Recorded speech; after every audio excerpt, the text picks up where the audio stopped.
जय श्री हरि। प्रभु, आप सब श्रीमद् भगवत गीता के 18वें अध्याय के श्लोकों का श्रवण कर रहे हैं। पिछले दिनों आपने श्लोक 16 से 17 तक का श्रवण किया था। उसमें प्रभु ने 5 बिंदुओं यानी मनुष्य मन, वाणी और शरीर से शास्त्र के अनुकूल या विपरीत जो भी कर्म करता है उसके 5 कारण बतलाए थे प्रभु ने। और आत्मा सर्वथा शुद्ध, निर्विकार और अकर्ता है। यह बात समझाने के लिए आत्मा को कर्ता मानने वाले की निंदा करके अब आत्मा के यथार्थ स्वरूप को समझकर उसको अकर्ता समझने की स्तुति करते हैं प्रभु। इस प्रकार संन्यास का तत्व समझाने के लिए आत्मा के अकर्तापन का प्रतिपादन करके अब उसके अनुसार कर्म के अंग प्रत्यंग को भली भांति समझाने के लिए कर्म प्रेरणा और कर्म संग्रह का प्रतिपादन करते हैं प्रभु श्री कृष्ण। श्लोक 18 में श्लोक 18 प्रारंभ हो उसके पहले प्रभु से नम्र निवेदन, तुमेव माता च पिता तुमेव बंधुश्च सखा तुमेव विद्या द्रविणं तुमेव सर्वमं देव वसुदेव सुतं देवं कंसचाणूरमर्दनं देवकी परमानंदं कृष्णं वंदे जगद्गुरुं। तो श्लोक 18 प्रारंभ हो उसके पूर्व आप लोगों से नम्र निवेदन है, यदि आपने वीडियो को सब्सक्राइब नहीं किया है तो अवश्य ही सब्सक्राइब कर देंगे, साथ ही बेल आइकन को दबा देंगे, कमेंट करेंगे, शेयर करेंगे, लाइक करेंगे। जय श्री हरि, सबका कल्याण हो। तो श्लोक 18 ध्यान पूर्वक सुनिए। ज्ञानम ज्ञेयम परिज्ञाता त्रिविधा कर्म चोदना करणम कर्म करतेति त्रिविधः कर्म संग्रह। एक बार और सुन लीजिए। ज्ञानम ज्ञेयम परिज्ञाता त्रिविधा कर्म चोदना करणम कर्म कर्ता इति त्रिविधा कर्म संग्रह। प्रभु कहते हैं ज्ञाता, ज्ञान और ज्ञेय। ज्ञाता, ज्ञान और ज्ञेय यह 3 प्रकार की कर्म प्रेरणा है और कर्ता, करण तथा क्रिया यह 3 प्रकार का कर्म संग्रह है। श्लोक 18 में ये प्रभु बतलाते हैं कि ज्ञाता, ज्ञान और ज्ञेय ये 3 प्रकार की कर्म प्रेरणा है और कर्ता, करण तथा क्रिया यह 3 प्रकार का कर्म संग्रह है। अब यहाँ प्रश्न उठता है, ज्ञाता, ज्ञान और ज्ञेय ये 3 पद अलग अलग किन किन तत्वों के वाचक हैं तथा यह 3 प्रकार की कर्म प्रेरणा है, इस कथन का क्या भाव है? किसी भी पदार्थ के स्वरूप का निश्चय करने वाले को ज्ञाता कहते हैं।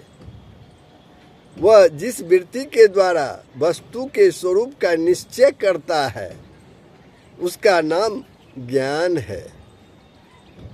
जिस वृत्ति के द्वारा वस्तु के स्वरूप का निश्चय करता है उसका नाम ज्ञान है और जिस वस्तु के स्वरूप का निश्चय करता है उसका नाम ज्ञेय है। यह 3 प्रकार की कर्म प्रेरणा है। इस कथन से यह भाव दिखलाया गया है कि इन तीनों के संयोग से ही मनुष्य कर्म में प्रवृत्त होता है, कर्म में प्रवृत्ति होती है मनुष्य की, अर्थात इन तीनों का संबंध ही मनुष्य को कर्म में प्रवृत्त करने वाला है।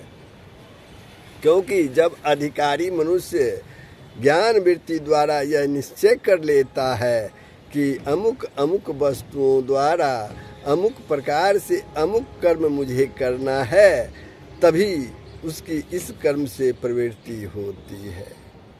अब एक प्रश्न और भी है, कर्ता, करण और कर्म।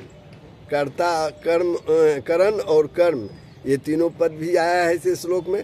अब इस तीनों पद की अलग अलग किन किन तत्वों के वाचक हैं तथा यह 3 प्रकार का कर्म संग्रह है, इस कथन का क्या भाव है जो इस श्लोक में प्रभु ने बताया है कि यह 3 प्रकार का कर्म संग्रह है। देखना, सुनना, समझना, स्मरण करना, खाना पीना आदि सारी क्रियाओं को करने वाले प्रकृष्ट पुरुष को कर्ता कहते हैं। उसके जिन मन, बुद्धि और इंद्रियों के द्वारा उपयुक्त समस्त क्रियाएं की जाती हैं, उनका वाचक करण पद है और उपयुक्त समस्त क्रियाओं का वाचक यहाँ कर्म पद है। यह 3 प्रकार का कर्म संग्रह है। इस कथन से यह भाव दिखलाया गया है कि इन तीनों के संयोग से ही कर्म का संग्रह होता है, क्योंकि जब मनुष्य स्वयं कर्ता बनकर अपने मन, बुद्धि और इंद्रियों द्वारा क्रिया करके किसी कर्म को करता है, तभी कर्म बनता है। इसके बिना कोई भी कर्म नहीं बन सकता।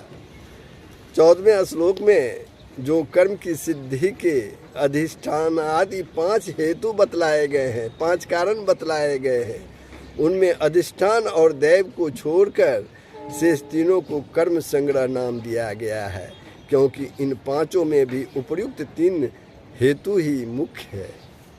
इस प्रकार सांख्य योग सिद्धांत से कर्म प्रेरणा और कर्म संग्रह का निरूपण करके अब तत्व ज्ञान में सहायक सात्विक भाव को ग्रहण कराने के लिए और उसके विरोधी राजस तामस भावों को त्याग करने के लिए उपयुक्त कर्म प्रेरणा और कर्म संग्रह के नाम से बतलाए हुए ज्ञान आदि से ज्ञान, कर्म और कर्ता के सात्विक, राजस और तामस, इस प्रकार त्रिवेद कर्म से बतलाने का प्रस्तावना करते हैं। अगले श्लोक 19 में प्रभु श्री कृष्ण। अब 19 का श्रवण कीजिए। ज्ञानम कर्म च कर्ता च त्रिदैव गुण भेदतः प्रोच्यते गुण संख्यानि यथावत् शृणुतन्यापि। एक बार और सुन लीजिए। ज्ञानम कर्म च कर्ता च त्रिधा एव गुण भेदतः प्रोच्यते गुण संख्यानि यथावत् शृणुतानि अपि। गुणों की संख्या करने वाले शास्त्र में, गुणों की संख्या करने वाले शास्त्र में ज्ञान और कर्म तथा कर्ता गुणों के भेद से 3 प्रकार के ही कहे गए हैं। उनको भी तू मुझसे भली भांति सुन, प्रभु श्री कृष्ण कहते हैं। गुणों की संख्या करने वाले शास्त्र में ज्ञान और कर्म तथा कर्ता गुणों के भेद से 3 प्रकार के ही कहे गए हैं, ये प्रभु श्री कृष्ण कहते हैं। अब गुण संख्याने पद किसका वाचक है तथा उसमें गुणों के भेद के 3 प्रकार के बतलाए हुए ज्ञान, कर्म और कर्ता को सुनने के लिए कहने का क्या अभिप्राय है। जिस शास्त्र में सत्व, रज और तम, जिस शास्त्र में सत्व, रज और तम इन तीनों गुणों के संबंध से समस्त पदार्थों के अलग अलग भेदों की गणना की गई हो, ऐसे शास्त्र का वाचक गुण सांख्य खाने पद है।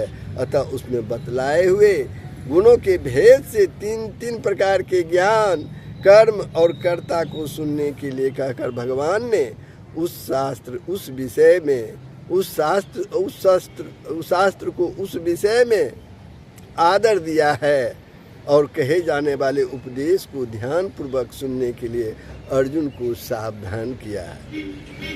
अब पूर्व श्लोक में जो ज्ञान, कर्म और कर्ता के सात्विक, राजस, तामस भेद क्रम सब बतलाने की प्रस्तावना की थी, उसके अनुसार पहले सात्विक ज्ञान के लक्षण और उसके बाद तामस ज्ञान के लक्षण और राजस ज्ञान के लक्षण आप अलग अलग श्रवण करेंगे। तो प्रभु श्लोक 19 पर मैं विश्राम लेता हूँ। और